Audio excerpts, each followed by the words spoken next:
James Holler, grade 3. St. Francis, May 2nd, 1963. When I grow up, I want to be a carpenter.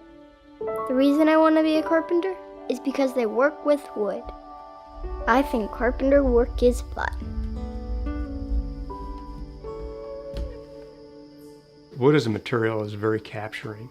And not just the material itself that you put in your hands and you mold into a guitar or a canoe or a cabinet, whatever you happen to be working on. But you go out into the woods and you walk around and you can see the trees. These are living things. These are things that God put here for us that have a life cycle, and we decide at some point to cut that short and build something out of it. So you need to have a great deal of respect for this material when you get a hold of it and you start working with it. You want to make sure that you utilize it properly and use your individual skills the best you can to take this piece of material into the finished product that you have in your mind.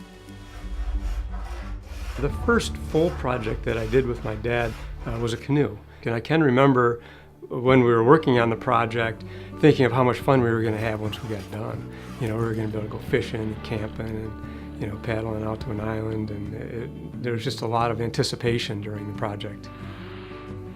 After the canoe, I was constantly hanging out in my dad's shop to the point at one time he actually put a lock on the door, says, "This is enough, you're messing my tools up, you're moving things around." And then he realized that I really had a desire to be in there.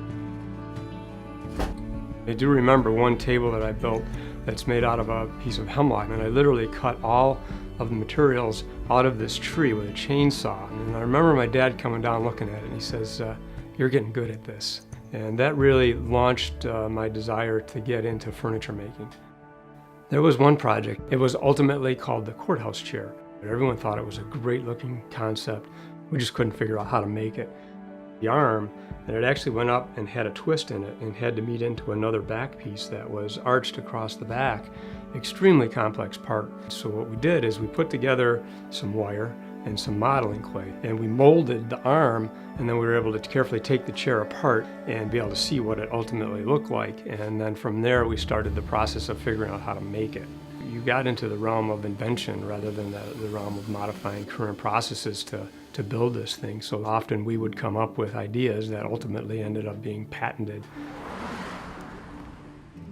Guitar is a very intriguing instrument. I started trying to be able to play the guitar, and I realized really early on I'm not going to be very good at playing this thing, but maybe I can be good at building it. The skill set that you need to build a guitar, at least for me, has been an evolution all the way back to that first canoe when my dad and I were bending the gunnels.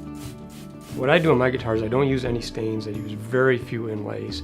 So I'll spend hours right here on this table picking out the materials that I'm going to use on this particular guitar. So as I'm picking these materials out, I'm designing the aesthetic characteristics and to some degree the tonal characteristics of the guitar. Then it really becomes kind of this building anticipation up until the end. It takes so long. There's just so many hours that I spend down here building this instrument, and so much care goes into literally every part that goes in there, and there's hundreds of them that go in there, even the shaping and the bracing on the inside of the guitar. I want it to look really nice, even though no one's ever going to see it.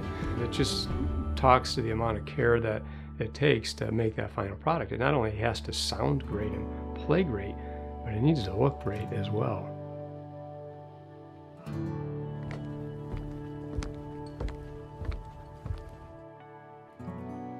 I really kind of knew when I was in third grade what I was going to be doing for the rest of my life. I'm one of the few folks that can go paddling in an antique canoe and say, yeah, I helped build this.